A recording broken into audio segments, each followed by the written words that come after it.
Дуру, салам. Здравствуйте. Как вы поживаете? Очень хорошо мне. Ну, хорошо. Yes, bites. We have a fight. Okay. Jorge Masvidal contra Colby Pinche Covington. So, Jorge Masvidal versus Colby Covington. What do I think? I think that Masvidal rocks him in the stand-up, but he takes abuse. So it's not a wash. It's a plus for Masvidal. Because Masvidal is fluid and slick with his movement, and he's tricky. He's a cheeky little motherfucker. He has been fighting bigger, stronger guys since he was in diapers. Okay?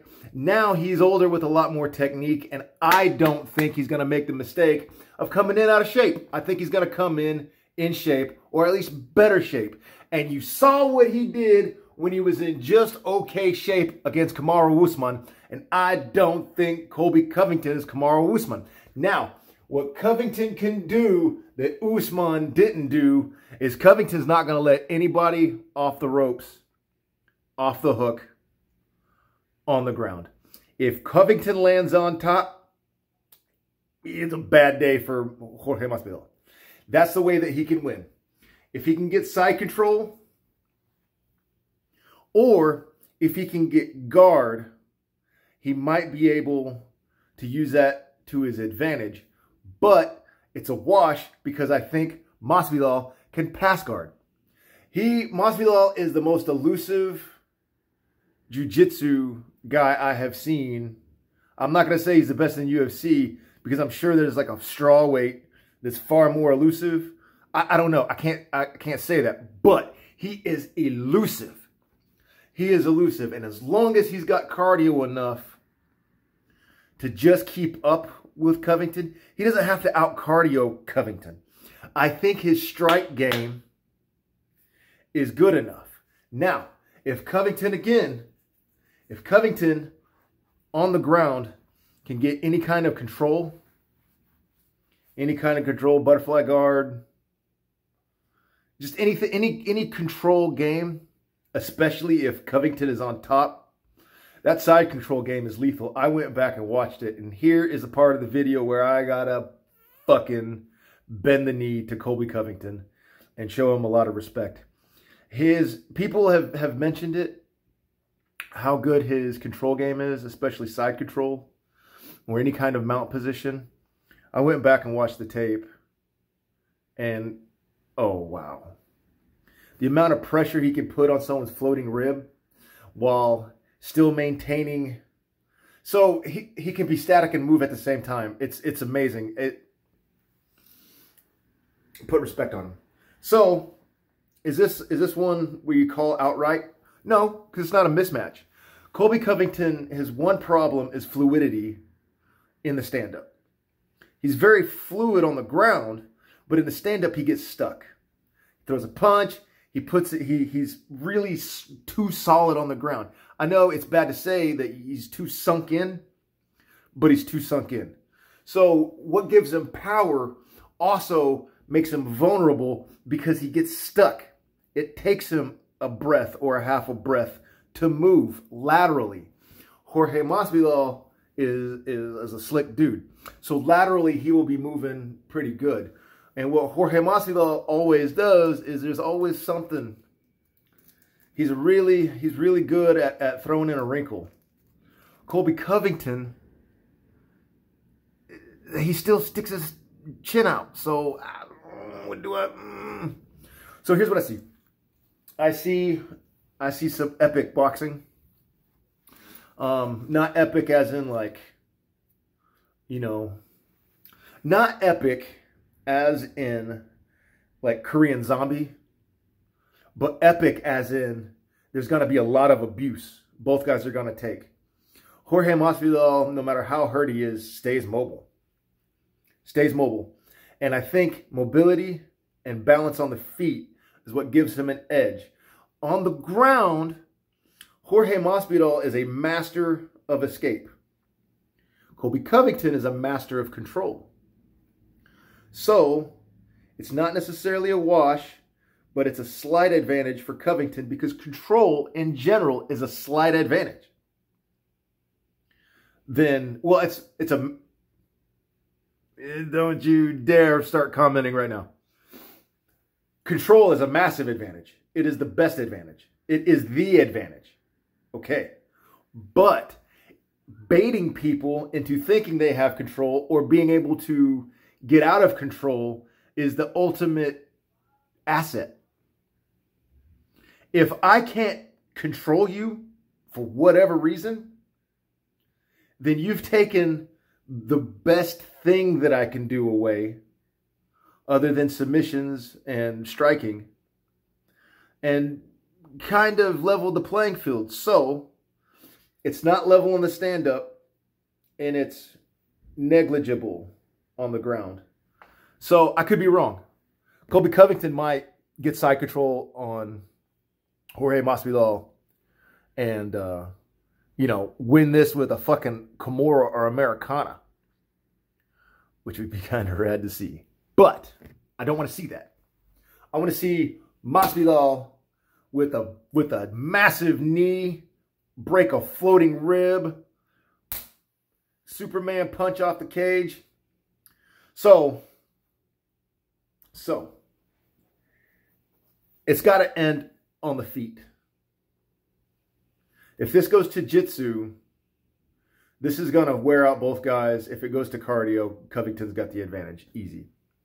If Masvidal doesn't come in shape, I mean fucking in shape, Covington is going to get him tired and take it to jiu-jitsu and suffocate him. Okay? So, you kind of want to see this thing for Masvidal. You want to see Masvidal end it, with a knockout in the first round. Because Covington will trade hands. He's not afraid. But he's also not Justin Gaethje. Justin Gaethje trades hands, 6 of his versus 6 of yours. If it's a tie, you lose because he'll knock you the fuck out. Colby Covington, he can knock people out. It's not a problem with the stand-up. It's the abuse that he takes. It's the abuse that he takes. Okay? So, I'm calling Masvidal because he took a very changed and very unfortunate Tyron Woodley. And it took a lot of control and jitsu to break his rib. He broke it. That TKO. Jorge Masvidal, out of shape, is not going to perform that poorly. He's not. Jorge Masvidal fought the champ. And just because he had to have a severe weight cut and he didn't come in shape, he lost. And people said that Kamaru Usman owned him in the stand-ups against the cage. They said he owned him. Kamaru Usman didn't own him. Masvidal just knew he could escape, so he was resting. And then whenever he got foot stomps too much, and then he fucking slipped out. He slipped out of everything. Kamaru Usman had him by the neck. Let him go. Let him go. Colby Covington, if he's got you in a guillotine, he's going to break vertebrae in your spine. He's not Brian Ortega, but Colby Covington's a bad, bad dude. I don't particularly like Colby Covington, but that don't mean he ain't any less badass just because I don't like his antics and I think he gets stuck and guards his chin. I think Colby Covington could lose a little weight and be far more effective because the deep breathing. Yes, he's got great cardio. That's not what I'm getting at. What I'm getting at is, so take a look at the fluidity of Khamzat Chimaev. Look at that fluidity. Look at that fluidity because everything on him is lean. Everything on him is lean. Okay? Look at the fluidity of Justin Gaethje. He's fluid. He never gets static. He's never tense and stuck. And Colby Covington gets tense and stuck. And that just dawned on me that that's what gets him stuck is its tension. And I mean, he looks perfectly calm, but his heart rate is at, let's say, 130. If his heart rate was at 90, he wouldn't get stuck. He would be fluid. So, wow. I just realized that. So, if Colby Covington took up meditation, he could probably calm that down. So it's a mastery of the internal martial arts. Jaya Vijaya, master yourself to master the universe. Justin Gaethje looks like he is in the Narayani Sena. He is in the army of Narayani, Krishna's army. You know why? Because he goes out there without fear, no fear of death, no fear of whatever. He's not going out there to showboat or show his martial arts. He's going out there to perform his dharma. He is the canvas and his coach is the brush. He's executing his orders and his martial arts to his fullest extension, focused without fear. Hare Krishna. Hare Krishna. Even, you know what? That even falls in line with the spiritual teachings of the Sufi Muslims. Mashallah. Allah Bisrahim. Allah Malik. Which actually some Sai Baba, the Indian sage, used to say that. Allah Malik. Allah. God. Malik is great. So yeah, Colby Covington could pick up Islam, or he could do Hare Krishna like me, or actually Adiyogi, who invented martial arts. Shiva, yes, the god Shiva invented the Kalari. It came to him when yoga came to him, because the first martial artist is the first yogi. So, Colby Covington, you want to give yourself a chance, then stop getting stuck and relax. And once he does that, he would mow through people. So, do I want to... Colby Covington, don't watch this video, because I want to put money on Jorge Masvidal. I do. I would put money on that because I think that I think I would get good odds on that. But truthfully, I don't gamble. Sometimes I like to act like I gamble just to help the analysis. But forget what I said. So, let's take it to Jitsu. Let's take it to Jitsu. Who's a better submission artist? It's tough, isn't it? Who's a better knockout artist? Masvidal. I'd give that to Masvidal. It's not as big as I would like to say, because Colby Covington can do some stuff. I went as long as I could with giving him disrespect, and I can no longer do that. I can't. He went out there and showed against Tyron Woodley that if you screw up and you don't come correct, he'll break your fucking ribs. He will. But this all leverages on what kind of condition Masvidal comes in. If Masvidal comes in excellent condition, then you got to watch out. Okay? So if you're the betting type, what I would do is you don't even got to see what Covington's going to do. He's consistent by now. He's going to come in good condition. He's going to come in with a good camp.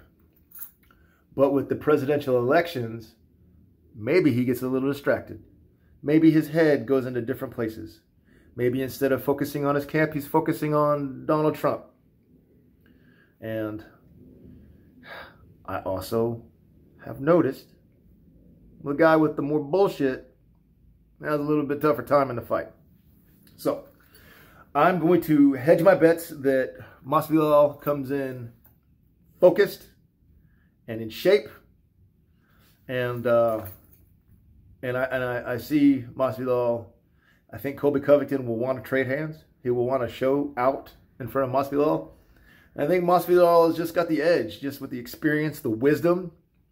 Don't think that Masvidal isn't smart because sometimes he acts an ass. Yeah, he acts like an ass sometimes. Yeah, but he's an incredibly intelligent man, and he's a wise fighter. He's a wise fighter. He's a slippery, clever dude. So I'm gonna take another look at this. I'm gonna watch some tape to see if I missed something on Covington, or if there's a hole that Masvidal has. But as of right now, today, I'm game bred because I believe he's Street Jesus and not Street Judas. And I also think one of the knocks on Covington is the blah, blah, blah, blah, blah. It affects him. That's another reason why he's tense.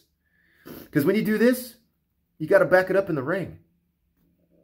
You got to, there's taunting that is perfectly acceptable. But you have to always use the truth. You have to speak the truth. Your Vishuddha chakra. You have to speak the truth. If you talk shit and taunt somebody with the truth on stuff they can't really change, it's the best. Eddie Bravo does it. It's genius. But if you talk noise out of a persona that you've created, then you gotta care for two things. You yourself, the fighter, and then the bullshit, the persona, the nonsense. It's hard to have two full lives. You got to be one person. It's hard to be two people. It's hard to be two people. And especially when your second person has also got to help the president while in fight camp. There have been boxers that just did way too many commercials.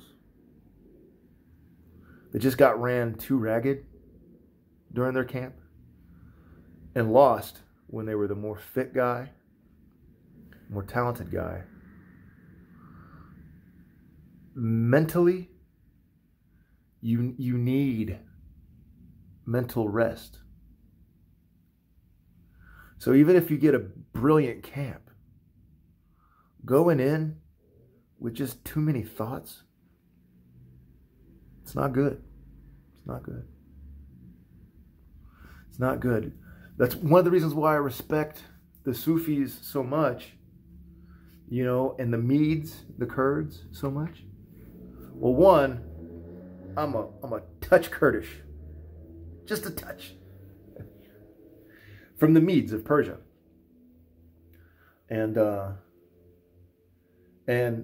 But they meditate. And they sometimes the twirling dervishes, they teach themselves how to meditate even in motion.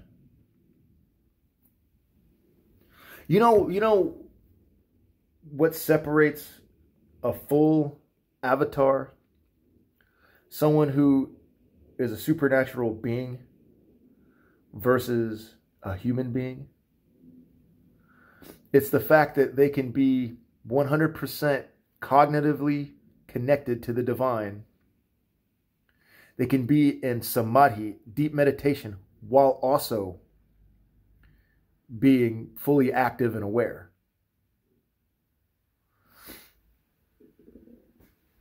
So let's see how divine let's see how divine that Covington will come in. I believe in Street Jesus, and I mean that's Jesus, right? All right, so I've rambled quite enough without giving any real tactical breakdown. So I'm busy with work, guys. I'm busy with work. I wake up at 4 a.m. I go run. I go to work, and I work 10, 12 hours. I get off work. I do whatever I can. I have whatever chores I can do, and then I go to Sambo. Okay? So, making videos, it's got to fit in. So, with that said, Khorda Hafiz.